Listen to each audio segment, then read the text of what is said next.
Bayi pulusu ba panzi botamboli ya opposition na Kinshasa na kolobaka ete salami na nzela endima makite opposition epameli pulusu kobeta pe kozokisa bayi opposition kasi mokonzi ya pulusu alobi bayi pulusu nde banei bazoki moyangeli engumba Kinshasa apesaki ndingisa na botamboli ya bayi opposition na bayi bazali na bokonzi na mokolo moko ya mposo.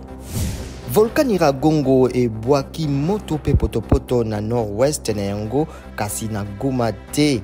Bakambi ba observatoire volcanologique ya Goma basengi bavandi kozala na kimia. Procureur ya Cour pénale internationale la Karine Kana kosala mobembo na RDC banda mokolo mwa tukumi bale na mwambe kino mwa tukumi sato na moko ya sanza ya mitano abengisami na bakonzi ba Kinshasa pona kotala soki bulukiluki bokoki kosalema pona mbeba na bitumba na monile ya ekolo Congo démocratique.